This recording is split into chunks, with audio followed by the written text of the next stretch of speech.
आज की डेट में पाली ज़िले के अंदर कुल 67 पॉजिटिव केसेस हो गए हैं, जिसमें कल के जो रिकवर हुए थे उसके बाद 49 एक्टिव रह गई। अनफॉर्चुनेट चीज़ ये है कि 2 डेथ्स भी हुई इसी के अंदर।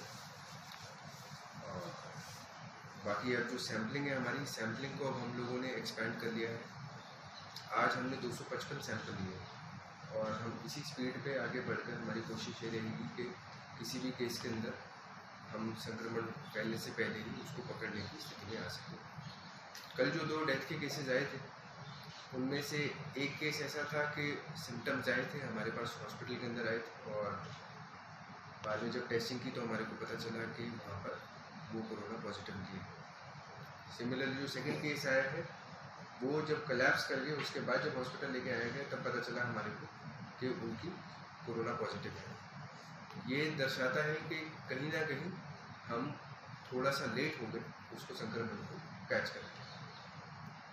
इसीलिए अब हमारी कोशिश है जिस हिसाब से मैसिवली रैंप अप कर रहे हैं अपनी टेस्टिंग, ताकि किसी भी केस को अंतिम स्थिति आने से पहले ही यदि हम उसको ट्रीटमेंट तक पहुंचा सकते हैं तो उसके बचने की संभावना काफ़ी ज़्यादा बढ़ जाती है। एसिम्प्टोमेटिक केसेस अभी तक हमारे मेजॉरिटी आ रहे थे, बट इसके बाद मैं दोबारा से निवेदन करना चाहूँगा, ये जो कर्फ्यू लगाया गया है, जो लॉकडाउन किया गया है, अब हमारे लिए और ज़्यादा महत्वपूर्ण हो जाता है कि हम खुद भी घर पे रहें और साथ ही साथ जो बाकी लोग बाहर निकल रहे हैं उनको भी सूचित करें कि सभी अपने घर के अंदर ही रहें, ताकि किसी भी प्रकार से संक्रमण इतना ना फैले कि किसी भी आदमी को अपनी जान से हाथ धोना पड़े या किसी भी आदमी की तबीयत ज़्यादा खराब हो। कुल केसेस जो फाइनली मैं आपको बताना चाहूँगा, टोटल पॉजिटिव के हिसाब से यदि देखा जाए तो अभी तक पाली शहर में 59 पॉजिटिव हुए हैं, सोजत के अंदर 2 पॉजिटिव हुए हैं, जसूरी में 2 हैं, सुमेरपुर में 3 हुए हैं और पाली ब्लॉक शहर के बाहर वाले ब्लॉक के अंदर मंडिया का जो कल एक केस आया था वो 1 है, जिसको कुल मिला के 67 हो जाता है। इसके बाद आज जो सरकार के द्वारा एक फैसले में बदलाव किया गया है और एक प्रकार से सरलीकरण किया गया है, वो ये है कि पूर्व में पास जारी करने के अंदर व्यवस्था में काफ़ी ज़्यादा रिस्ट्रिक्शन रही थी। इस रिस्ट्रिक्शन को हटाने के लिए सरकार द्वारा अब नई नीति लागू की गई है मूवमेंट के संबंध में। ये जो नीति है इसके तहत अब ये है कि राजस्थान राज्य के अंदर, ज़िले के अंदर या ज़िले के बाहर किसी को भी ट्रैवल करने के लिए पास की आवश्यकता नहीं रहेगी, परंतु ये अभी भी आवश्यक है कि कोई भी जो ट्रैवल कर रहा है वो किसी उचित प्रयोजन से जा रहा है, बिना बात में घूम नहीं रहा है। इसलिए जो भी फोर्सेस हैं वो ये चेक करेंगे उनके पास उनका आई कार्ड है, गाड़ी के ड्राइविंग डॉक्यूमेंट्स हैं, साथ ही साथ किस काम के लिए जा रहे हैं वो चेक करने के लिए उनको निर्देश है, ताकि लॉकडाउन की संपूर्ण पालना हो रही है वो हो रहा हो, परंतु पास की अलग से आवश्यकता इस केस के अंदर नहीं रहेगी। मैं ये भी स्पष्ट करना चाहूँगा कि ये जो चीज़ है ये हमारे शहर के अंदर जो कर्फ्यू वाला जोन है या फिर ग्रामीण क्षेत्र में जहाँ भी कर्फ्यू लगा है उन जोन के अंदर लागू नहीं होगी। उनके अंदर अभी मूवमेंट के लिए पास की ही संपूर्ण रूप से आवश्यकता है। इसके बाद जब राज्य के बाहर यदि कोई जाना चाहता है तो अगर किसी के पास अपना पर्सनल व्हीकल है, पर्सनल व्हीकल के लिए ये व्यवस्था सरकार द्वारा की गई है कि अब ब्लॉक स्तर पर एसडीओ, तहसीलदार, डीवाईएसपी, एसएचओ वो अपने स्तर पर जारी कर सकते हैं। इंडस्ट्री की कोई लेबर की मूवमेंट है यहाँ से बाहर जाने के लिए उसको इंडस्ट्री वाले अधिकारी कर सकते हैं, माइंस वाले कर सकते हैं, संबंधित जिला स्तरीय अधिकारी हैं वो कर सकते हैं। तो मूवमेंट जो राज्य से बाहर होने वाला है उसको भी सरलीकरण किया गया है। जो दूसरे राज्यों से राजस्थान के अंदर या पाली जिले के अंदर जो आने वाले हैं उनके जो निर्देश हैं वो यही है कि उनकी स्क्रूटिनी हम ही करेंगे, जिला कलेक्टर स्तर पर ही की जाएगी और उनके लिए जो प्रावधान है उसका भी सरलीकरण करते हुए ये किया गया है कि ऑनलाइन यदि वो अप्लाई करेंगे तो मूल रूप से बाकी राज्यों को एनओसी की आवश्यकता नहीं है, परंतु फिर भी अगर वो राज्य बोले कि हमें एनओसी की आवश्यकता है तो निर्देश स्पष्ट दिए गए हैं कि हमारे को ऑन प्रायोरिटी उनको निकालना है ताकि जो मूवमेंट है वो आसान हो जाए और सरल हो जाए।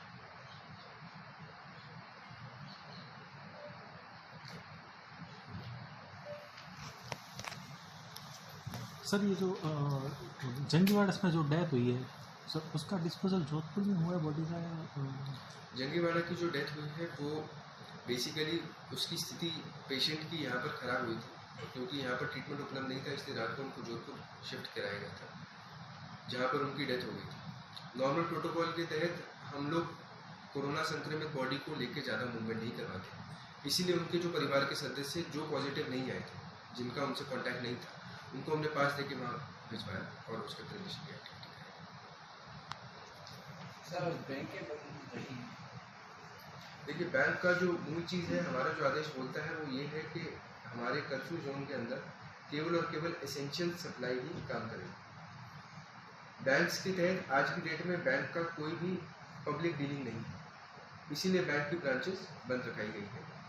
इसमें एक प्रकार से उन्होंने बताया कि साहब कुछ हेड ऑफिस हैं जो बाकी हमारे ज़िले के अंदर ग्रामीण क्षेत्र की ब्रांचेस को भी मैनेज करते हैं, उनको हमारे सिर्फ और सिर्फ 2 से 3 कर्मचारी जो कि उसको मैनेज करने के लिए आवश्यकता है, उनके लिए संबंधित पास दिया जाएगा, ताकि ग्रामीण क्षेत्र के अंदर कोई भी व्यवस्था खराब ना हो।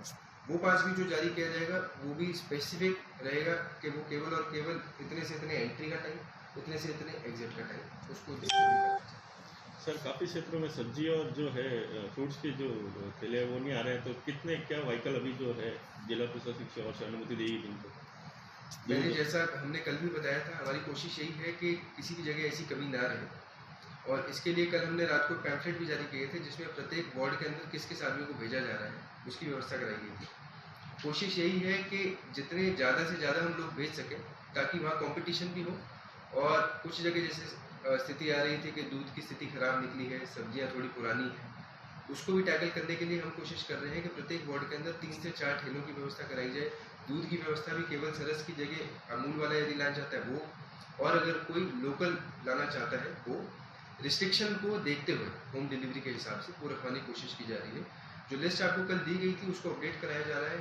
मेरे हिसाब से आज शाम तक या कल सुबह तक जो पुराने लोग थे उनके अलावा और जो लोग इसके अंदर सहयोग करना चाहते हैं, इसके अंदर अपना पार्ट लेना चाहते हैं, उनको भी हम परमिट जारी कर रहे हैं। उसकी एक्सपेंडेड लिस्ट की दोबारा से हम जो नए पैम्फलेट है वार्ड का, वो हम दोबारा आपको शेयर करें। सर, भामाशाह द्वारा पहले आवारा पशु और जो कुत्ते वगैरह उनके लिए रोटी और उनकी व्यवस्था थी, अभी पिछले 2-3 दिनों से वो बंद है, तो उनके लिए कुछ शिकायत आई क्या?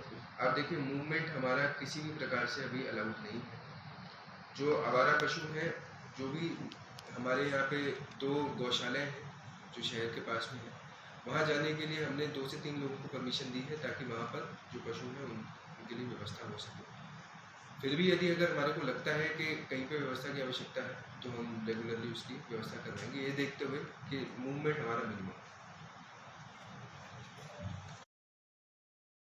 सुना आपने कलेक्टर साहब ने क्या कहा। जी हाँ, जालोर डीएम हिमांशु गुप्ता व एसपी हिम्मत अभिलाष ने कर्फ्यू क्षेत्र का दौरा किया और कर्फ्यू क्षेत्र का दौरा करते हुए संबंधित अधिकारियों को आवश्यक दिशा निर्देश देते हुए अक्षरशः पालना करने के निर्देश दिए। जिले में कुल 14 एक्टिव केस होने की पुष्टि डीएम व एसपी जालोर द्वारा कर दी गई है। आपकी जानकारी में गोरजी बस्ती के कंटेनमेंट जोन का निरीक्षण कर कार्मिकों को डीएम हिमांशु गुप्ता ने आवश्यक दिशा निर्देश प्रदान किए। इस दौरान जो क्षेत्र हैं उसमें थर्मल स्कैनर से काफ़ी लोगों की स्वास्थ्य की जांच भी की गई। हिमांशु गुप्ता ने बताया कि 1310 सैंपल लिए गए, जिसमें से 945 नेगेटिव, 14 पॉजिटिव व 351 प्रक्रियाधीन माने गए। जी हाँ, अगली खबर की तरफ बढ़ते हैं। डीएम हिमांशु गुप्ता को जालोर कलेक्टर जो है उनको 3 वेंटिलेटर और 300 पीपीई किट समाज सेवियों द्वारा भेंट किए गए हैं। जी हाँ, बहुत बड़ी खबर, 3 वेंटिलेटर किट 300। अगली खबर की तरफ बढ़ते हैं।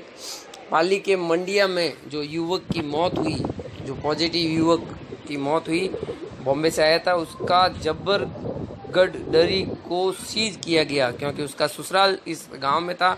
गुड़ायनला थाना अधिकारी गांव में पहुंचे और संपर्क वाले जो संपर्क में आए, क्योंकि किराने की दुकान थी और किराने की दुकान पे जो बहुत ज़्यादा लोग संपर्क में आए, मृतक का 2 दिन पूर्व आया था और ससुर के किराने की दुकान में उनसे संपर्क में आया। अगली खबर की तरफ बढ़ते हैं। पालड़ी जोड़ नदी में प्रवासी पक्षियों की जी हाँ तड़प कर मौत हो गई। 8 पक्षियों की मौत हो गई, 2 को प्राथमिक उपचार के बाद अस्पताल पहुंचाया गया।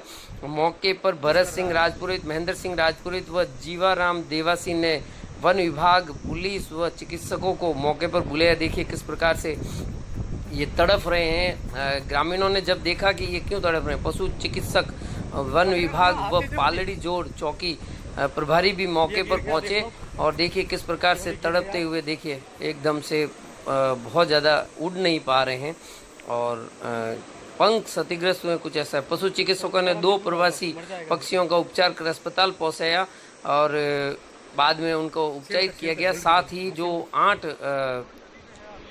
8 जो पक्षी थे जिनकी डेथ हो गई थी उनका पोस्टमार्टम करने के लिए उनके अवशेषों को आगे भेजा। जी हाँ, चिकित्सकों ने 8 मृत प्रवासी पक्षियों को पोस्टमार्टम के लिए आगे भेज दिया। समाज सेवियों ने प्रशासन की पूरी मदद की। जगह जगह जो मृत पड़े थे, तड़फ रहे थे और मृत पड़े थे। लगभग जो बताया 11 केवी लाइन के टकराने का अंदेशा जताते हुए जख्मी होने की बात प्रशासन ने बताई कि 11 केवी लाइन से जो जख्मी हुए। मौके पर विजेंद्र सिंह, दलपत सिंह, कानाराम, हीरागर और ललित संत समेत कई समाज सेवी लोगों ने प्रशासनिक लोगों की पूरी मदद की और ये बात प्रशासन तक पहुंचाने का। जी हाँ, ये प्रवासी पक्षी हैं जिनका आज पालड़ी जोड़ क्षेत्र में तड़प कर मौत हो गई। जी हाँ, सामाजिक कार्यकर्ताओं ने प्रशासन का बहुत सहयोग किया। दोस्तों, आपके पास भी अगर कोई ऐसे न्यूज़ लाइक वीडियो हो जो समाचार बन सकते हो, जो समाज सेवी कार्य करते हो, उनके समाज सेवियों के हो, तो हमें